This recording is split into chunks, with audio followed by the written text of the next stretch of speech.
प्रचण्ड माधव नेपालले शेरबहादुर देउवासँग कुद्दै कुद्दै गएर उहाँहरूले भन्नुभयो हामी एमसीसी पास गर्छौँ, गठबन्धन जोगाइदिनुहोस्, हामीलाई सडकमा नफालिदिनुहोस् प्रभु भनेपछि उनले हेर्छु कतिको इमान्दार छौ, इमान्दार रहेछौ भने ठिक छ भनेर प्रधानमन्त्रीले पठाए। नेकपा एमाले राष्ट्रिय हित, जनताको हित, देशको विकास, अन्तर्राष्ट्रिय सम्बन्ध लगायतका तमाम कुराहरू हेरे जे गर्नु राष्ट्रका लागि उचित हुन्छ त्यो मात्रै गर्छ। साइडमा राखेर आउनु पर्दैन,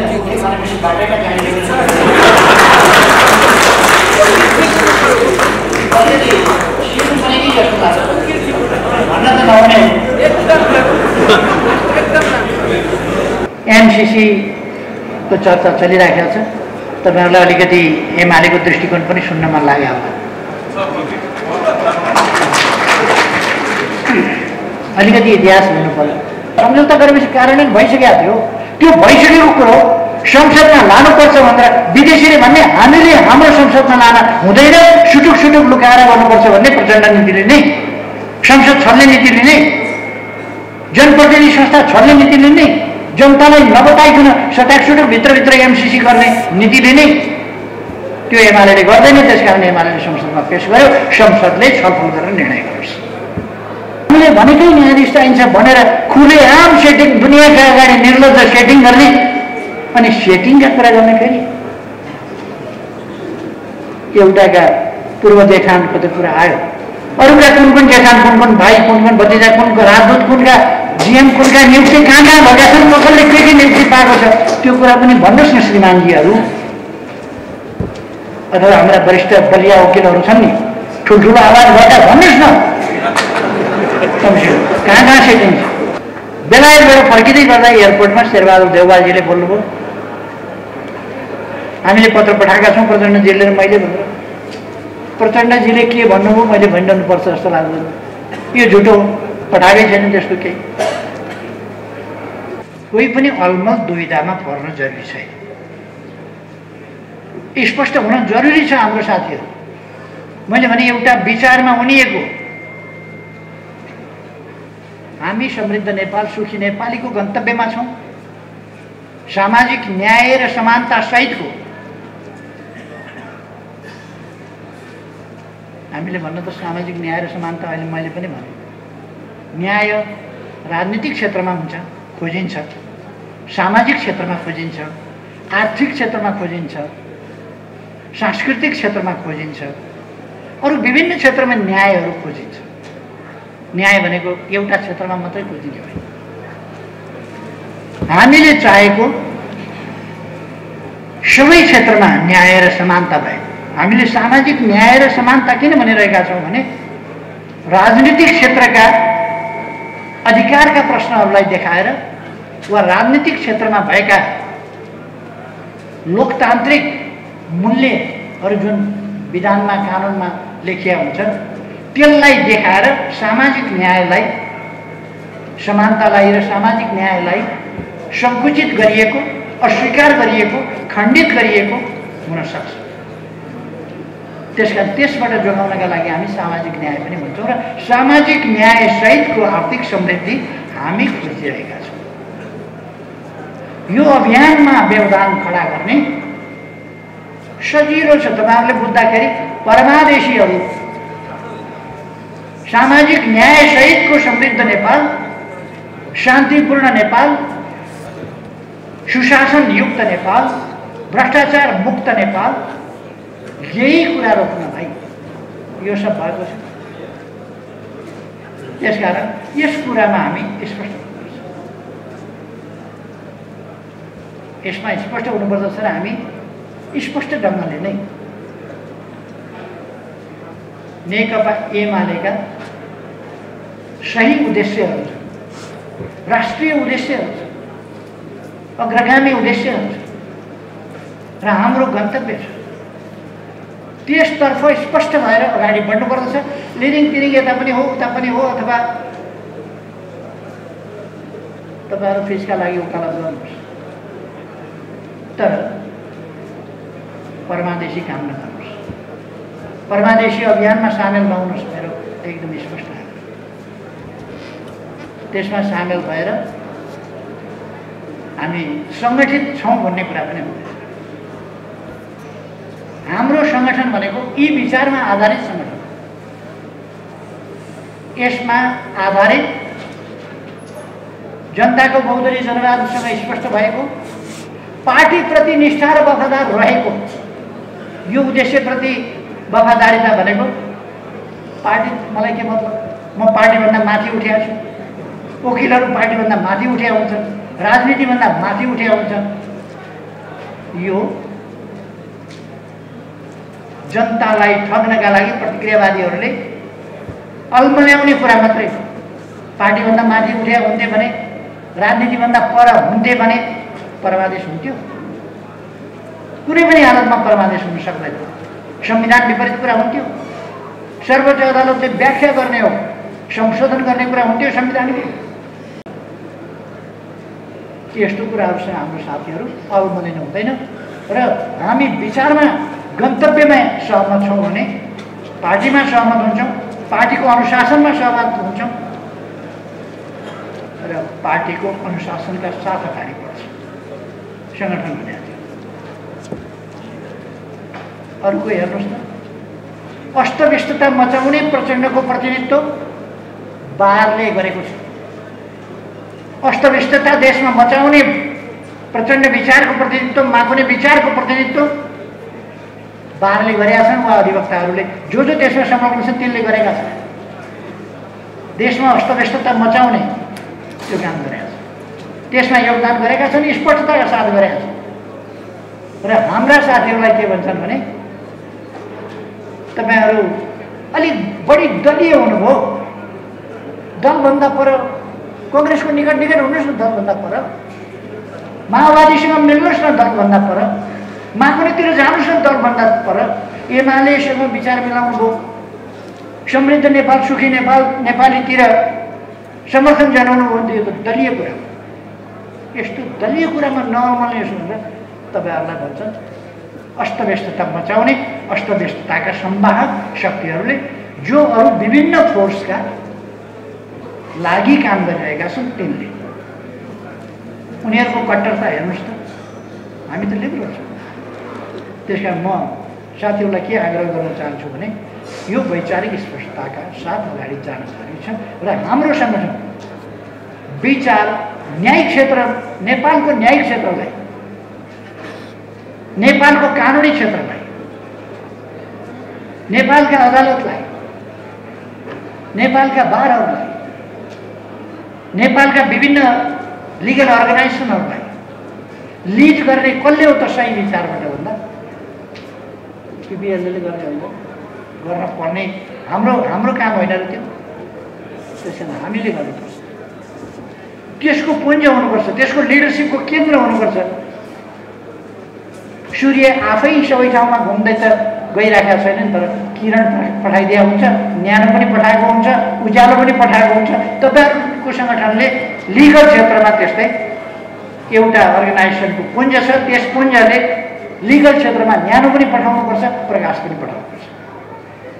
नेपालको आजको लिगल स्थिति के हो, कन्स्टिट्युसनल स्थिति के हो र हामीले इम्प्लिमेन्ट गर्नुपर्ने कुराहरू के हुन्, यो कुराको त्यसको सेन्टर तपाईँहरू हुनुपर्दछ। त्यहाँबाट कानुन सम्बन्धी व्याख्या त्यहाँबाट फ्लो हुनुपर्छ नि, त्यसको व्याख्या त्यहाँबाट फ्लो हुनुपर्छ। भएन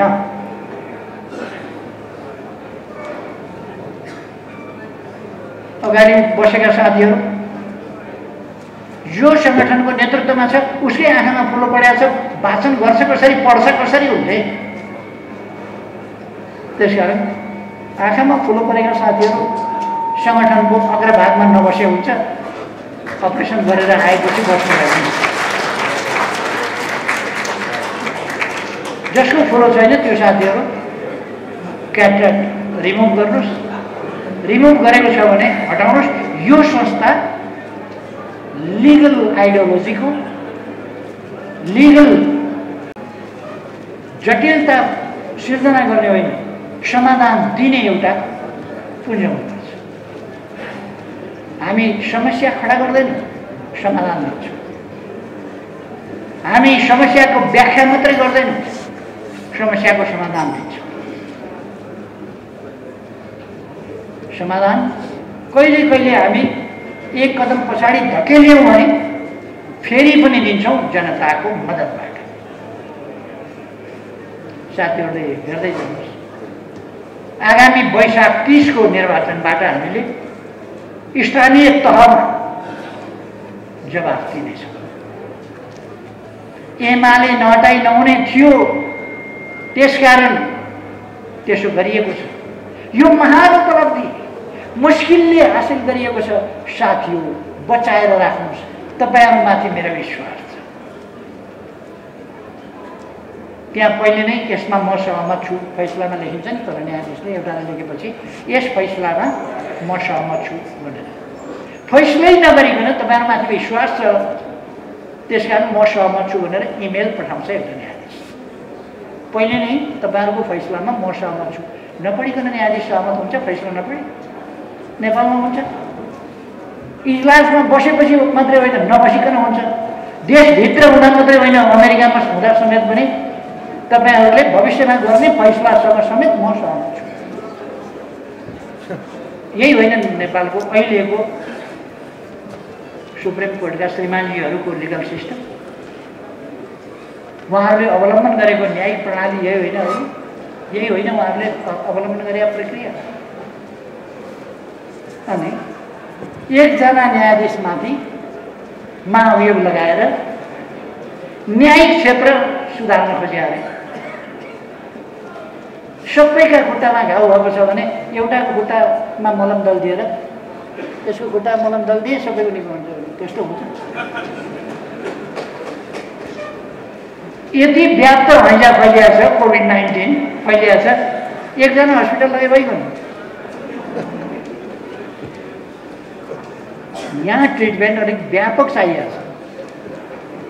त्यसकारण अहिले अस्ति मैले नेपाल बार एसोसिएसन र केही वरिष्ठ अधिवक्ताज्यूहरू मसँग कुरा गर्न जानुहुँदा उहाँहरूले भन्नु,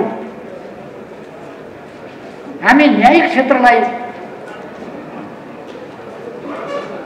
एकदम सफा पार्न चाहन्छौँ, गोगो साबुनले धोएर सफा पार्न चाहन्छौँ, त्यसकारण एकजनामाथि महाअभियोग लगाउनु पर्यो, समर्थन गर्नु पर्यो भन्नु।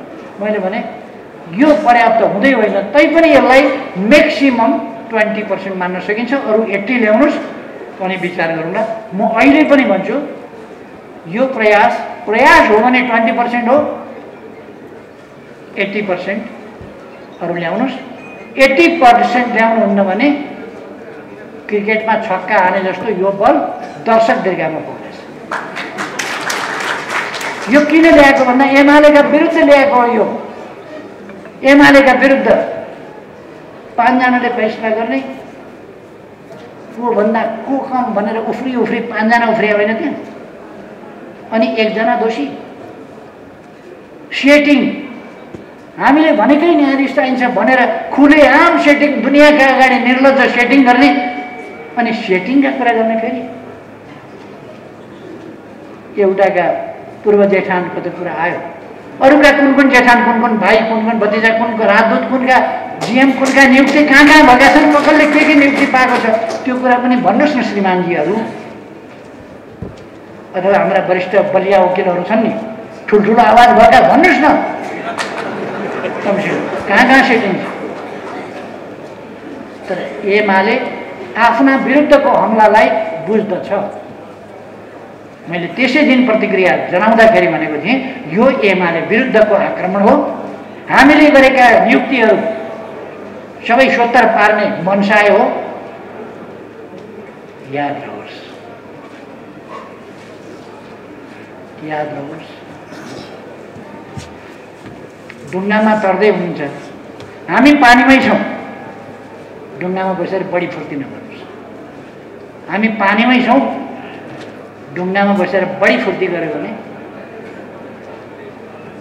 यात्रा बिचैमा उलटफेर हुन सक्छ।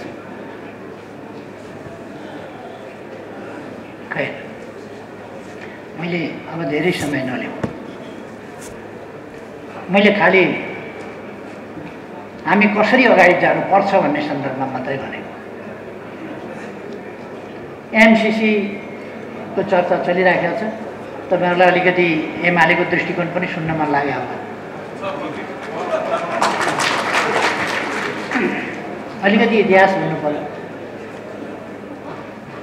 प्रचण्ड के जलनाथ खनाल प्रधानमन्त्री हुँदा उहाँले अमेरिकालाई एउटा पत्र लेख्नुभयो, मिलेनियम च्यालेन्ज कर्पोरेसनको यो सहायता रकम नेपाललाई पनि दिइयोस् भनेर उहाँले पत्र लेख्नुभयो।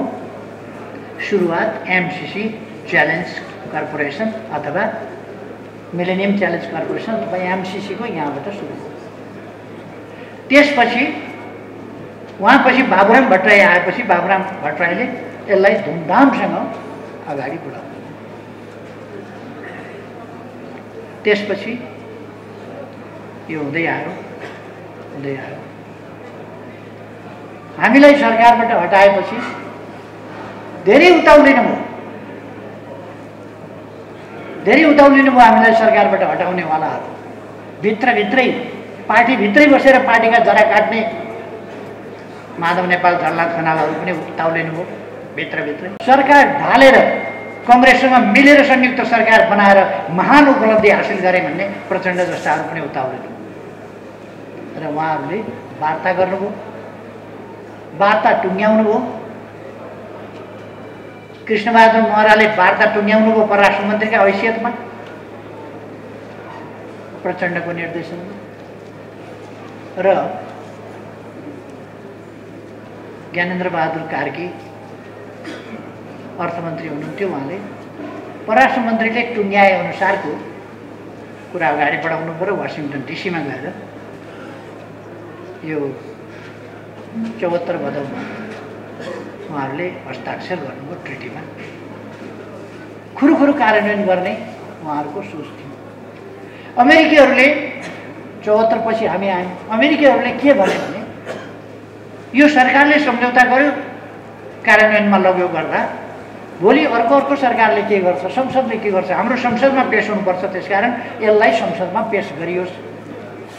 मैले विचार गरेँ के भने आज केपी ओलीले दर्ता गरेको हुन्छ नि, त्यो त लागू भइसकेको थियो त, सम्झौता गरेपछि कार्यान्वयन भइसकेको थियो। त्यो भइसकेको कुरो संसदमा लानुपर्छ भनेर विदेशीले भन्ने हामीले हाम्रो संसदमा लान हुँदैन, सुटुक लुकाएर गर्नुपर्छ भन्ने प्रचण्ड नीतिले नै, संसद छल्ने नीतिले नै, जनप्रतिनिधि संस्था छल्ने नीतिले नै, जनतालाई नबताइकन सटाकसुटुक भित्रभित्र एमसीसी गर्ने नीतिले नै त्यो एमालेले गर्दैन। त्यसकारण एमालेले संसदमा पेश गर्यो, संसदले छलफल गरेर निर्णय गरोस्। अनि त्यसपछि प्रचण्डले जुन सभामुख बने पनि त्यसलाई अगाडि नबढाउनु, केपी ओलीले यसको जस लिन्छ, लिन दिनु हुँदैन भनेर रोक्नु। कांग्रेसलाई भन्नुभयो तपाईहरुको नेतृत्वमा सरकार बनाऊ, तपाईहरुको नेतृत्वमा सरकार बनाएर अनि अगाडि बढाउँ, पास गरौँला, अहिले नगरौँ, केपी ओलीले जस लिन्छ। यो कुरो त गलत कि सही भन्ने होइन, कसले जस लिन्छ भनेर जस लिन नदिनका लागि रोकेर राखेको कुरा हो। उहाँहरूले जस आफूले लिनका लागि रोकेर राखेको कुरा हो, गलत कि सही भन्ने कुरा होइन। त्यसपछि दरबारिया तत्त्वहरू सक्रिय हुन थाले। यस्तै साना खुद्रा च्याखे थापेर जुवाडेहरू बस्दाखेरि उहिले गाउँघरतिर कौडा हान्ने एक थरी हुन्थे, ठुलो रकम खेल्ने एक थरी हुन्थे, छेउमा बसेर सुका मोहर यसो गरेर राख्ने एक थरी हुन्थे। दरबारियाहरू त्यस्तै गरेर सुका मोहर लिएर यो गेममा छेउपट्टि सुका मोहर राख्न थाले। यिनीहरूको पनि इन्ट्रेस्ट बढ्दै गयो, यो अलिक बढ्दै ज्याङ्गिँदै जान्छ। अमेरिकीहरूलाई पनि भने, सबैलाई भने। अहिले पछिल्लो पल्ट अस्ति सेप्टेम्बर 29 मा शेरबहादुर देउवा प्रधानमन्त्री र उहाँका सबल सहयोगी पुष्पकमल दाहाल प्रचण्डले मिलेनियम च्यालेन्ज कर्पोरेसनलाई एउटा संयुक्त पत्र लेखेर पठाउनु भएछ। संयुक्त पत्रमा 4-5 महिनाको भाका माग्छौँ। त्यस भाकामा हामी जे बुझाउने बुझाउला, पास गर्छौँ। त्यसकारण 4-5 महिनाको समय हामीलाई थपिदिनु पर्यो भनेर उहाँहरूले संयुक्त रूपमा निवेदन हाल्नुभएको रहेछ। बेलायतबाट फर्किँदै गर्दा एयरपोर्टमा शेरबहादुर देउवाजीले बोल्नुभयो, हामीले पत्र पठाएका छौँ प्रचण्डजीले र मैले भनेर। प्रचण्डजीले के भन्नुभयो मैले भनिरहनुपर्छ जस्तो लाग्दैन, यो झुटो हो, पठाएकै छैन त्यस्तो केही। पछि फरवरी 4 मा मिलेनियम च्यालेन्ज कर्पोरेसनले तपाईँले मागेको 5 महिना 28 फरवरीमा पुग्दैछ, त्योभन्दा उता हुँदैन, तपाईँले मागेको समयभित्र पास गर्नुहोस्। उनले पत्र लेखेछ फरवरी 4 मा। फरवरी 6 मा त्यो कुरा त्यो विकिलिक के भन्छ नि त्यस्तै गरेर लिक भएछ। जानेरै कसैले लिक त गर्यो होला नि, त्यो नजानिकन त लिक कसरी भयो होला र त्यो लिक भयो। लिक भएपछि हामीले थाहा पायो, दुईटै पत्र लिक भएपछि अब आफत पर्यो। अनि हामीसँग कङ्ग्रेसले कुरा गर्यो। कङ्ग्रेसले कुरा गरेको थाहा पाएपछि साथीभाइको सातो भएछ, गठबन्धन टुट्छ कि क्या हो।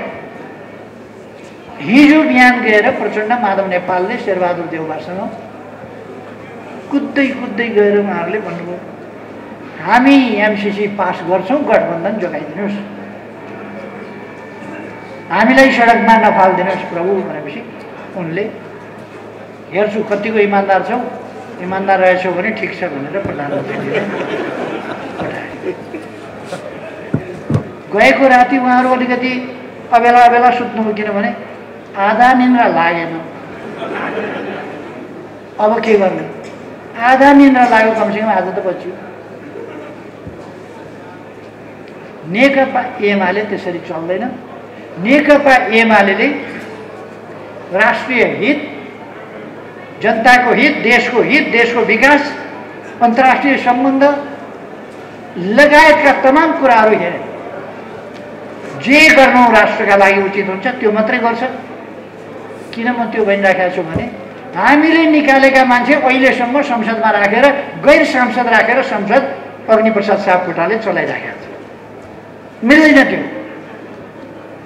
एमालेका विरुद्ध गैर कानुनी एक ठाउँ पनि हुन्छ नि हो, गैर कानुनी एक ठाउँ पो अदालत त गर्यो सभामा बस्दैछ।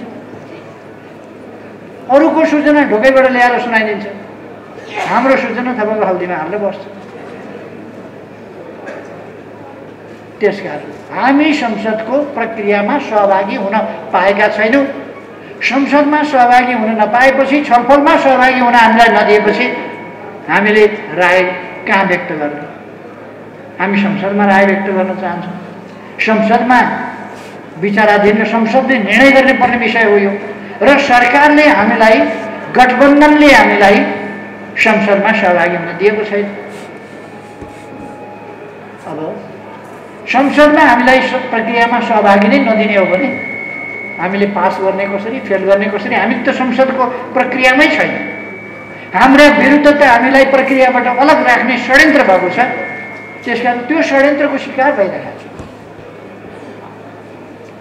यसर्थ म कति मात्रै भन्न सक्छु अहिले भने देश र जनताको हितभन्दा पर नेकपा एमाले जाँदैन। नेकपा एमाले कुनै सिमलको गुवा, कुनै सानो रौँ, कुनै गुवा, कुनै कपासको टुक्रो होइन। हावा यताबाट चल्यो त्यतै बग्यो, उताबाट चल्यो यतै बग्यो। त्यसो एमाले गर्छ। हामी देश गाइड गर्छौँ, हल्ला गाइडेड हुँदैन। त्यो कुरा हामी स्पष्ट पार्छौँ। हामी तथ्यहरूबाट गाइडेड हुन्छौँ, राष्ट्रिय हितबाट गाइडेड हुन्छौँ, हल्ला गाइडेड हुँदैन। तसर्थ यसमा पनि साथीहरू स्पष्टै हुनुभयो होला भन्ने मलाई लाग्छ। अब तपाईँहरूको अधिवेशन सफल रहोस्। र मैले अघि एउटा कुरा भने तपाईहरुको संस्था न्यायिक क्षेत्रको विश्लेषणको नायकत्व तपाईहरुले लिनुपर्दछ। एमालेलाई लडाई गर्न फैसला त पूर्व निर्धारित छ अथवा भाग्यवादीहरूले जस्तो भन्ने गर्छन् पहिले नै सबै कुरा तय छ, पहिले नै निर्धारित छ। अहिले हामीले गरेर के हुने हो? भगवान खेल न्यायालयमा पनि पहिले नै निर्धारित हुन्छ। तर एमएलए भन्छ एमालेको भाग्य भविष्य त्यसको फैसला पूर्व निर्धारित थियो, तय थियो। छैटौँ दिन लेखा न्यायाधीशहरू निमित्त पात्र मात्र कस्तो नराम्रो लाग्छ, दुःख लाग्छ क्या न्यायालयको सम्बन्धमा यसो भन्नुपर्दा। तर यो मैले भनेको त 5% पनि छैन नि त। सर्वोच्च अदालतका प्राङ्गणमा उभिएर वरिष्ठ अधिवक्ताहरू नेपाल बार र सर्वोच्च अदालत बारले के भन्छ भने ए भट्ट न्यायाधीशहरू भन्छ सर्वोच्चतिर फर्केर बारले भन्छ। हामी सुनेर अप्ठ्यारो लाग्छ के भयो होला।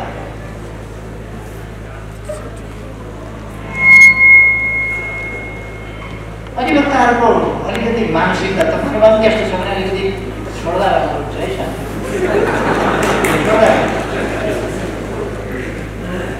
अहिले मैले आउँदै गर्दा पनि हेरेँ ठ्याक्क बाटोमा गाडी रोक्नुभएको छ, फर्लक्क उर्लिएर यहाँ बस्नुभएको छ अधिवक्ताज्यू। मलाई लाग्छ सायद वरिष्ठ नै बस्नुभएको कि ठ्याक्क बाटोमा गाडी रोक्नु छ, बिच बाटोमा साइडमा राखेर आउनु पर्दैन। के भनेपछि बाटैमा गाडी लिएको छ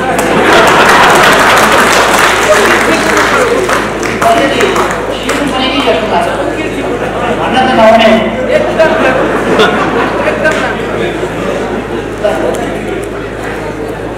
हामी हरेकले आफूले पनि एउटा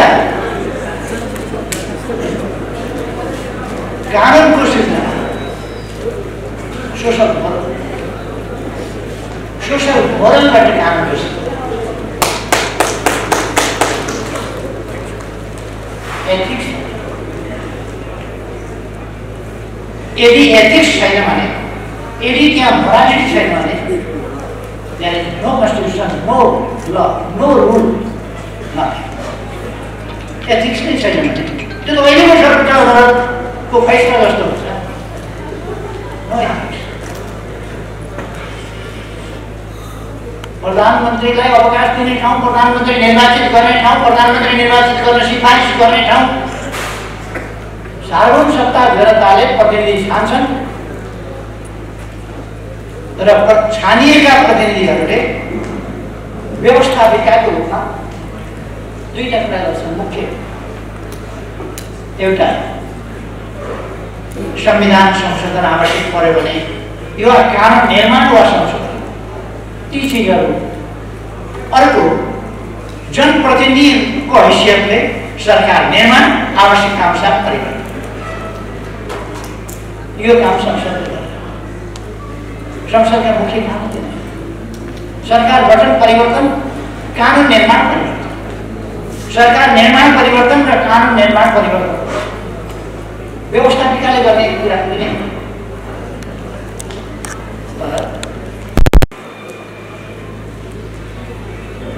धुमधामसँग प्रधानमन्त्री ल्याएको, संसदले बनाएको प्रधानमन्त्री कति बेर गयो, कुन विधिबाट गयो, कहाँबाट गयो संसदलाई थाहा छ। सरकार कसरी परिवर्तन भयो संसदलाई थाहा छैन। प्रधानमन्त्री कसरी सिफारिस भयो संसदले गर्ने हो नि त। प्रधानमन्त्री सिफारिस कसरी भयो संसदलाई थाहा छैन। उतैबाट तोकिएछ। तोक्ने पनि कस्तो 76 संविधानको धारा 76 को 5 बमोजिम प्रधानमन्त्रीमा नियुक्त हुन योग्यता पुग्यो पुगेन राष्ट्रपतिले विचार गर्ने हो। अब त्यो पनि सर्वोच्च अदालतले मन पर्दा जे पनि हुने। राष्ट्रपतिले गर्ने भनेर निर्दिष्ट रूपमा तोकिएको कुरा पनि सर्वोच्च अदालतले खिचेर स्वेच्छाचारिता अपनाउने। सर्वोच्च अदालत न्याय सम्पादन गर्ने थलो हो कि स्वेच्छाचारिताको प्रदर्शन गर्ने थलो? शालीनतापूर्वक न्याय दिने थलो हो कि दम्भका साथ स्वेच्छाचारिता लाद्ने थलो? भयो त्यही। मैले धेरै गइरहनु पर्ला यी कुराहरूमा जस्तो लाग्दैन। अहिले आजको समय धेरै राजनीतिका ठुला ठुला पुस्तक पोथाहरू पल्टाइरहनु पर्दैन। राजनीति दुईटा, नेपालको राजनीति अहिले दुईटा राजनीति छ। सर्वोच्च अदालतको गएको असार 28 गतेको फैसलाले राष्ट्रिय राजनीतिलाई दुईटा राजनीति बनायो। एउटा परमादेशी राजनीति, पथभ्रष्ट राजनीति, जनताको सार्वभौम सत्ता खोसेको राजनीति, अरू संस्था र निकायहरूको अधिकार खोसेको राजनीति, सांसद र संसदको अधिकार खोसेको राजनीति र तपाईँहरू कानुनका ज्ञाता हुनुहुन्छ। यदि न्यायालय प्रोएक्टिभ हुन थाल्यो भने, न्यायालय स्वेच्छाचारी ढङ्गले चल्न थाल्यो भने लोकतन्त्र के हुन्छ?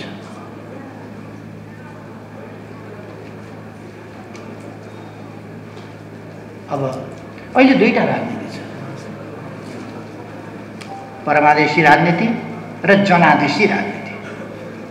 एउटा जनता सर्वोपरि हो भन्ने, एउटा सर्वोच्च अदालत सर्वोपरि हो भन्ने। दुईटा न्यायाधीशले हामी बस्दैनौँ भनेपछि तिनै न्यायाधीशलाई राखियो। वकिलहरूले तिग्रा ठटाउनु भयो अदालतमा, बारले तिग्रा ठटायो अदालतमा। एमिकस क्युरी के को एमिकस क्युरी हुन्छ? एमिकस क्युरी त बिचरा बस्छ नि, उता गएर अर्कापट्टिको बेन्चमा हुन्छ। एमिकस क्युरी के? एमिकस क्युरी अब दुईटा बस्छु र निष्पक्ष ढङ्गले न्याय सम्पादन गर्छु भन्ने न्यायाधीशहरू हटाइयो। एक पक्षका वकिलले मलाई यो न्यायाधीश चाहिन्छ, यी राख्नुपर्छ, नत्र भने हामी चल्न दिँदैनौँ भनेपछि तिनै न्यायाधीश राखेर इजलास गठन गरियो। हामीले न्याय त्यति बेरै फैसला थाहा पायौँ, पछि फैसला गर्न बाँकी रहेको त ड्रामा मात्रै हो। न्यायाधीश त त्यही, फैसला त त्यही भइसक्यो। जब सेटिङ माथि कुरा भए, एमाले सेटिङ गर्यो भन्ने कहाँ गर्यो? एमाले सेटिङ आफूले भनेका चाहिन्छ भनेर एमाले भनेका भए त्यहाँ कसले गर्यो सेटिङ? प्रधान न्यायाधीशले एमालेलाई सहयोग गरे भनेर महाभियोग छ। तपाईँहरू त सुन्ने बानी पर्नुभएको छ। चोलेन्द्र शमशेरका विरुद्ध, अरू 4 जनाका विरुद्ध त तपाईँहरू बोल्नु पनि हुन्न। तपाईँहरूले अरूले बोलेको सुनेको पनि छैन, किनभने त्यतातिर न्यायिक क्षेत्रतिर त्यो कुरा बोलिँदैन। अरू 4 जनाले चाहिँ के गरेको थियो? एउटै काम त गरे हो नि, सेटिङ फेटिङ सबै त 4 जनाले त छोडेको थियो र उहाँहरू पनि त सेटिङवाला हो नि। एमाले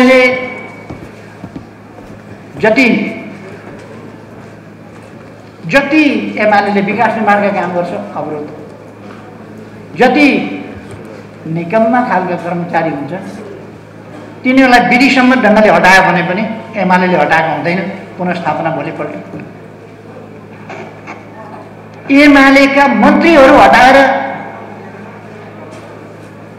अहिलेसम्म तपाईँहरूले सुन्नुभएको छ, मन्त्रीहरू प्रधानमन्त्री संसदबाट नियुक्त हुन्छ र प्रधानमन्त्रीले मन्त्री परिषद गठन गर्छ। अदालतले विघटन गर्ने होइन। मन्त्री परिषद सम्मानित सर्वोच्च अदालतले विघटन गर्यो। एउटा फैसला तपाईँहरूले पनि सुन्नुभएको छ। के सुन्नुभएको छ भने देख्नुभएको छ, भोग्नुभएको छ तपाईँहरूले। एमाले महाधिवेशन आयोजक कमिटी गठन गर्यो, केन्द्रीय समितिलाई आयोजक कमिटीमा परिणत गर्यो। संसारभरिको चलन हो, हाम्रो पनि सधैँको अभ्यास हो, अरूले पनि गर्छ। आयोजक समिति बन्छ, आयोजक समितिले अधिवेशन आयोजना गर्छ। त्यसबेला केन्द्रीय कमिटी वा केन्द्रीय कार्य समिति त्यसले प्रयोग गर्ने सम्पूर्ण अधिकार प्रयोग गर्ने गरी नै त्यो आयोजक समिति बनेको हुन्छ। त्यसले त्यसै गरी प्रयोग गर्छ। केही मानिसहरू फ्लोर क्रस गर्ने, अनुशासनहीन हुने, अराजक हुने, एमाले भित्र रहेर एमालेका विरुद्ध अनुशासनहीन काम गर्ने, अलोकतान्त्रिक काम गर्ने, कानुन विपरीतका काम गर्ने मान्छेहरूलाई केन्द्रीय कमिटीको बैठक बसेर निर्णय गरेर हटाइयो।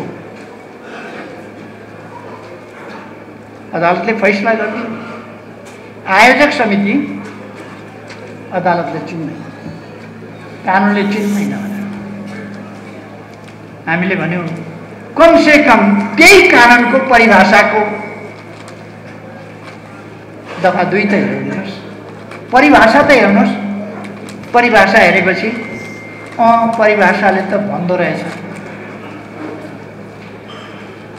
अनि परिभाषा पनि नहेरी, सम्पूर्ण रूपमा कानुन पनि नहेरी, सम्बन्धित दफा पनि नहेरी, जहाँनिर चाहिएको छ त्यही हेरेर, किनभने त्यो एमालेका विरुद्ध फैसला गर्नु हो, त्यसकारण धेरै झन्झटै गर्नु परेन, घरैबाट ल्याएको फैसला ठोकिदियो। अनि यस्तै हुन्छ न्याय।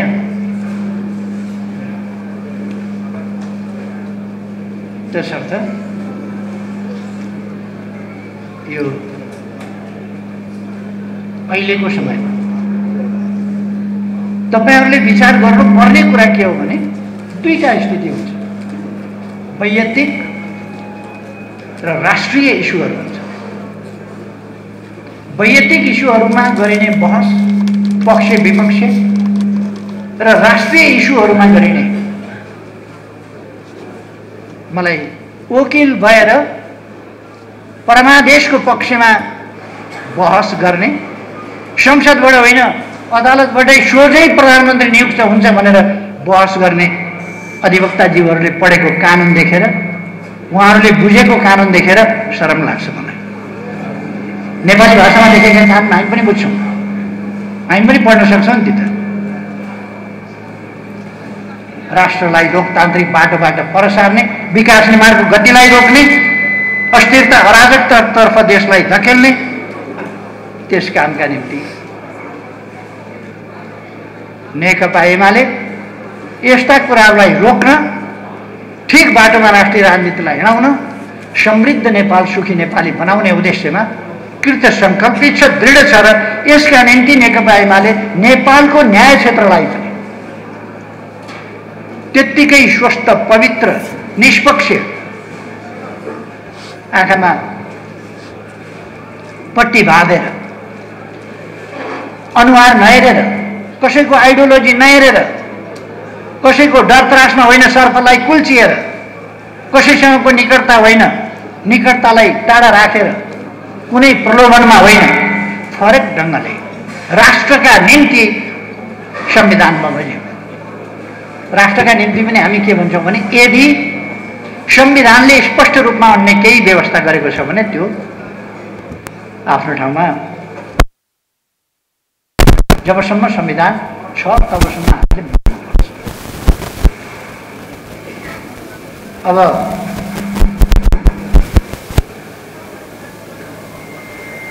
अहिले एमाले मैले छोडे, एमाले परित्याग गरेको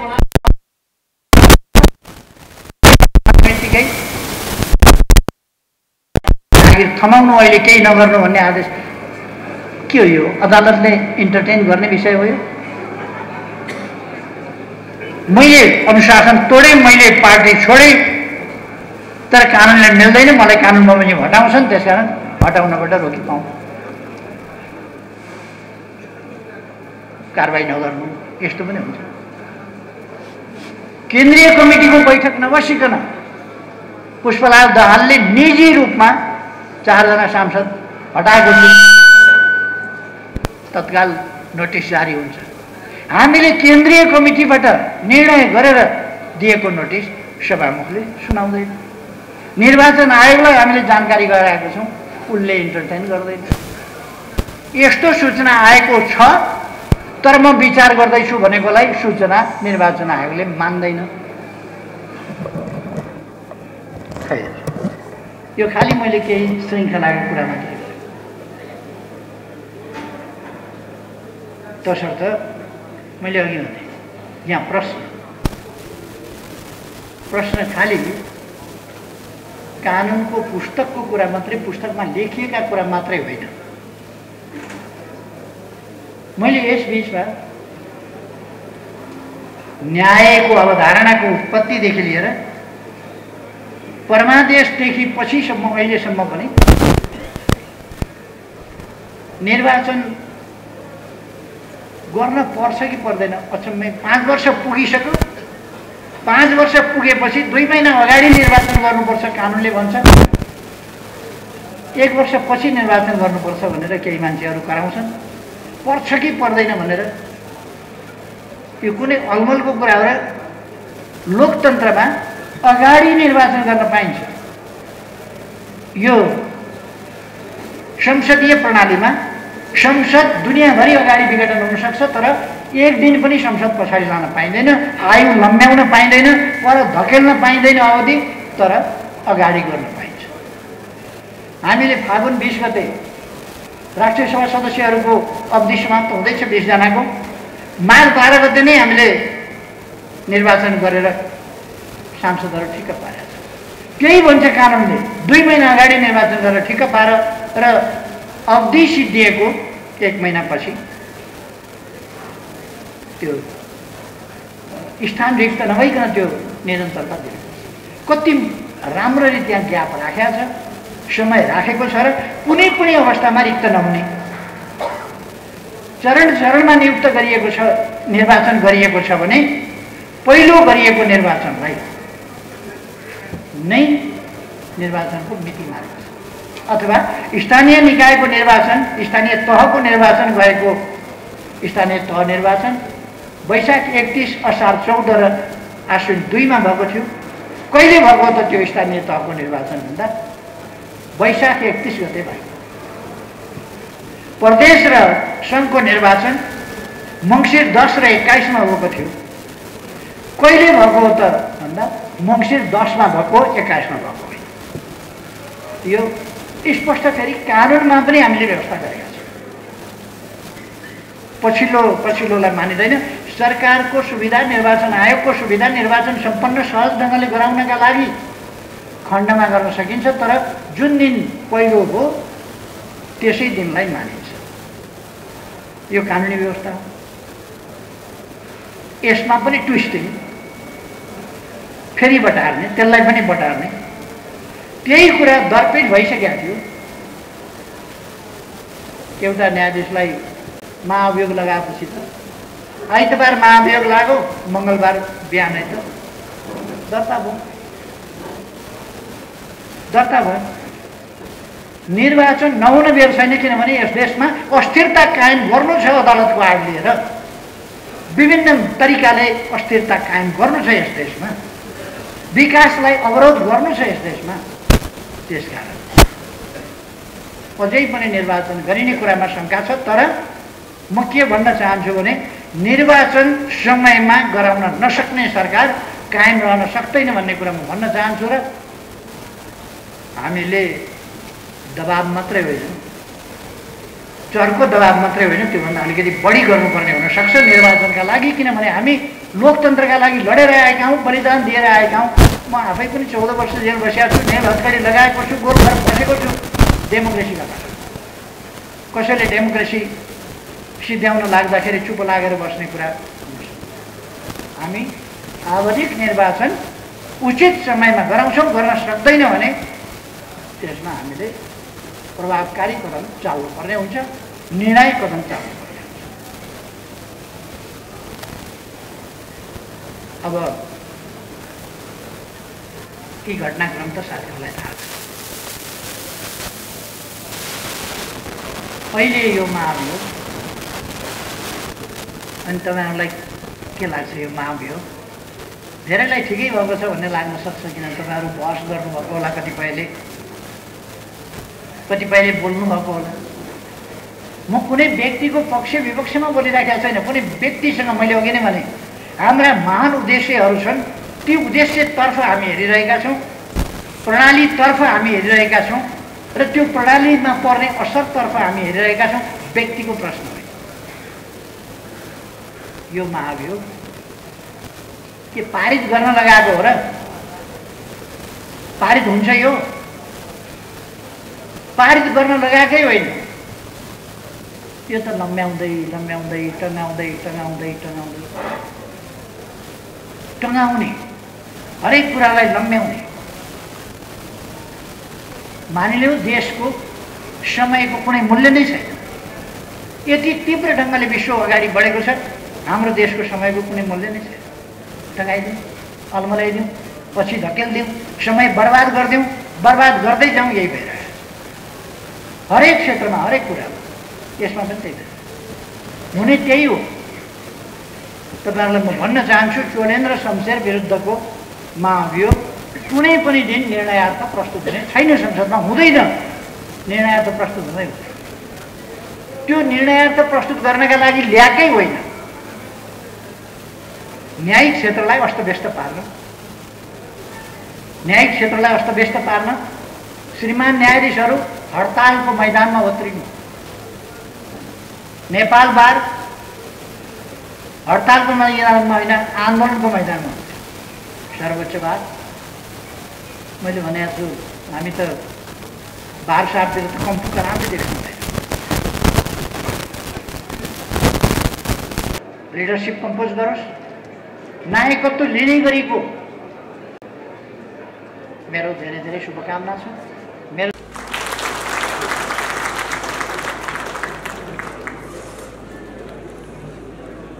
नेकपा एमालेका सदस्य अध्यक्ष पूर्व प्रधानमन्त्री समुद्रका मन्त्रीको निम्ति हार्दिक आभार व्यक्त गर्दछु।